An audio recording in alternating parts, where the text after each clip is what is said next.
Welcome back to Deck Tech for Decks. Today we are once again looking at 10 magic cards that used to be super expensive and now you can get them for super cheap, or at least cheaper, and some of them are even going to be budget now, which is actually insane. Whenever I looked at these cards I was like, whoa, that used to be that and now it's that. Anyway, we're gonna get right into it. Click on all those links in the description down below, get your free $15 from that whatnot link, get 10% off all of your Tolarian library proxies, and if you guys would like, comment, and subscribe, I really appreciate it. I know it's annoying to ask, but it really does help the channel, and I really do again appreciate all of you that do that. So let's get right into it. The first card we're going to talk about today is Zenagos. This is a 4 CMC planeswalker. Its +1 is at X mana of any combination of red and green to your mana pool equal to the amount of creatures you control.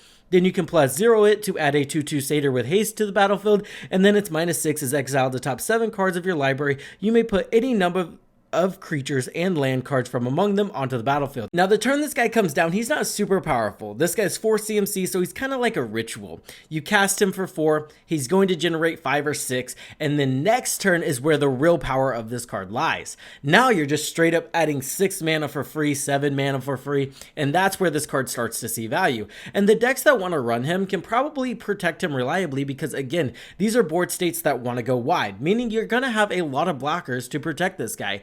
Throw this in your token decks, I promise you this guy's going to put in some work. Bellados Witherbloom. This card used to be $25 and you can now pick it up for $4.52. This is a 7 CMC legendary creature Elder Dragon with flying and says at the beginning of each upkeep create a 1/1 black and green pest creature token with when this creature dies gain 1 life. Then you can pay 10 life to untap all lands you control. Activate this only once per turn. Not only does this guy ramp you a ton, he also generates a pretty decent board state. Remember, this says at the beginning of each upkeep. That means you're getting 4 pests a rotation, and if we're sacrificing those pests, we're also getting 4 life of rotation. So that makes it to where his ability only costs 6 life instead of 10 life. It doesn't, but it kind of does, if you understand what I'm trying to say here. And honestly, this guy goes in a lot of decks that just want to play big creatures, reanimate big creatures, and want to play a lot of lands as well. I would only put this in a deck that does consistently ramp out 7 lands. That way you're getting value for that 10 life, but again, that board state is not anything to scoff at either. If you're playing a sack outlet heavy deck, this guy could definitely be included in there. Additionally, if you're playing those blood artist effects, this guy's going to gain you double the life because now you're gaining 2 off of it, and you're actually going to get to utilize that life because of his ability. Definitely a card to look at if you guys did not want to pay $25 for him. Well, now he's a lot cheaper. The next card we're talking about is Dragon Broodmother. This card used to be $20 and you can now get it for $6.29. And honestly, I just love this effect. This is a 6 CMC dragon. It does have a weird casting cost. It's 2 generic, 3 red, and then 2 green, and it has flying. At the beginning of each upkeep, put a 1/1 red and green dragon creature token with flying and Devour 2 into play. So not only can this reliably sacrifice creatures because of its Devour ability. If you guys don't know what Devour is, whenever a creature enters the battlefield, if it has Devour, you can sacrifice any number of creatures, and then you get to put counters on it equal to its Devour. So since this has Devour 2, if we sacrifice 2 creatures, we get 4 counters, and boom, we put it on the dragon. That means this guy reliably makes just massive dragons too. Let's say the first 3 dragons we eat, right? So that means every rotation we're getting 4 dragons, but the 4th dragon just eats the other 2. That's 6 counters that get a bit put on that dragon, and now you're generating a 7/7 every single turn while triggering all of your triggers that care about sacrificing creatures. And that's the kind of deck that I would put this in. I would put this in a deck that wants to sacrifice creatures very consistently just to get a ton of payoffs, like Corvald, right?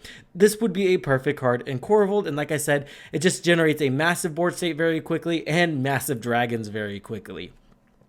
Fiend Artisan is a card that I never really looked at because when it released, it was super expensive. So I was like, that's kind of crazy for the cost.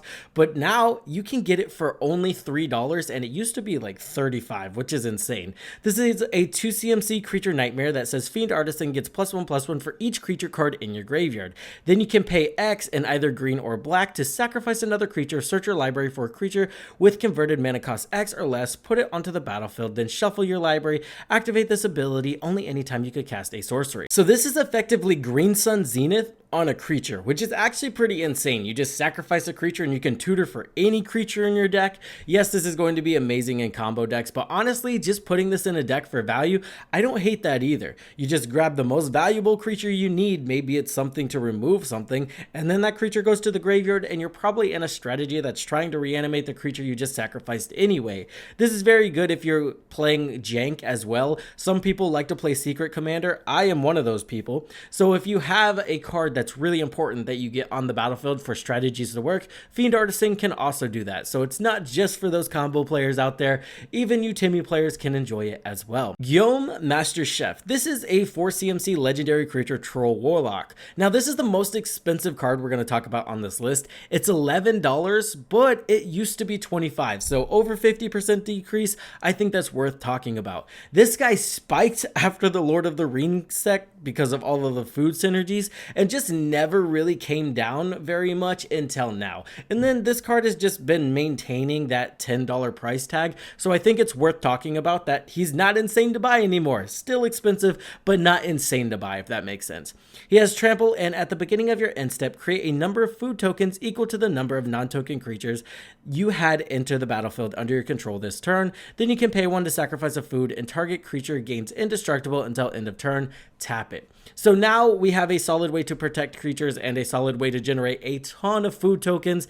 And again, that's why this guy spiked right after Lord of the Rings. All the food synergy, everybody needed themselves one of these guys. And now it's gone down a little bit. Corvald, Cursed King. This guy's insane in every single Jund deck, and I will continue to put him in every single Jund deck and feel no guilt about it, because this was honestly the first commander that I built and I had to take apart because of my playgroup just complaining about the deck. And fair enough, this guy is completely broken.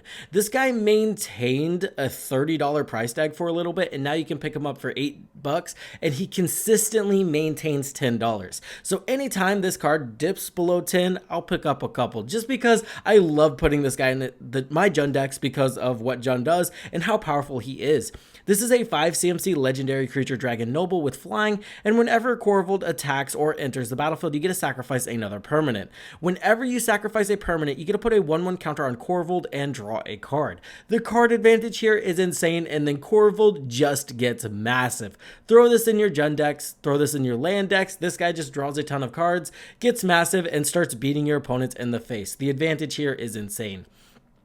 Marin of Clan Neltoth. How the mighty fall. This card used to be $15, and now you can pick it up for budget, 50 cents. And honestly, the effect is still solid. It's just, she's a little bit overcosted in today's Magic, but honestly, again, she still does some pretty crazy stuff in the right deck. Marin of Clan Neltoth is a 4 CMC legendary creature human shaman that says, whenever another creature you control dies, you get to put an experience counter on Marin.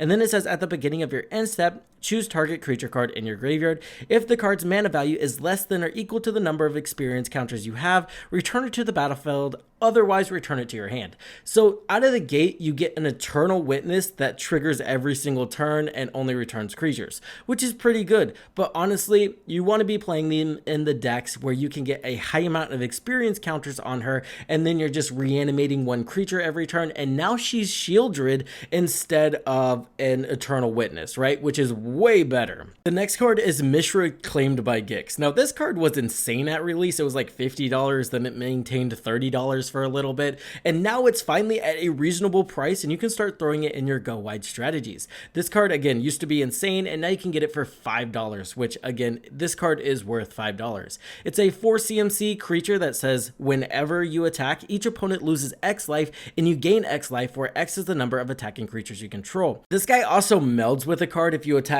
with him and the other card at the same time. And then you get Misra, Lost to Phyrexia. It says whenever Misra, Lost to Phyrexia enters the battlefield or attacks, you get to choose 3. Target opponent discards 2 cards. Misra deals 3 damage to any target. Destroy target artifact or planeswalker. Creatures you control gain menace and trample until end of turn. Creatures you don't control get -1/-1 until end of turn. Create 2 tapped Power Stone tokens. Now again, I think the front side of this card is actually just way more powerful. I wish they would have like kept that and just gone with this works with go wide strategies. But honestly, the back side isn't great for go wide strategies except for the trample and menace. Other than that, I'm not really too interested in it. So just the front side with the life gain and the life loss whenever you attack, that's actually going to be the side that I think is the powerful. And I think you should put this in your go wide decks. It's going to be a solid game ender. Also, whenever you attack, it's not whenever he attacks. So this means you can cast him,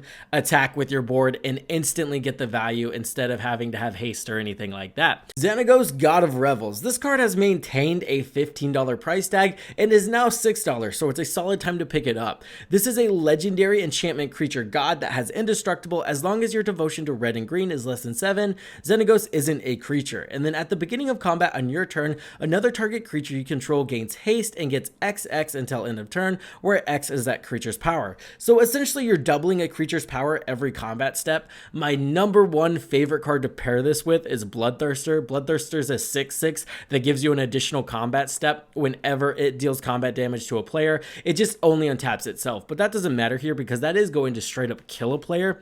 What happens here is you double his power, now he has 12, then you get to double his power again, now he has 24, and then you're dealing 48 damage to the last opponent. This guy stacks very quickly and he's only 5 CMC when all of the other doubling effects happen around 7 CMC. Now those usually work for the entire board, but 9 times out of 10 just doubling the power of one creature and giving it haste is pretty useful and worth Assassin's Trophy on release and for a while afterwards. This was a $10 card, then it slowly went down to $8, and now you can pick it up for $2. It's very efficient removal. It costs 1 green and 1 black. It says to destroy target permanent opponent controls.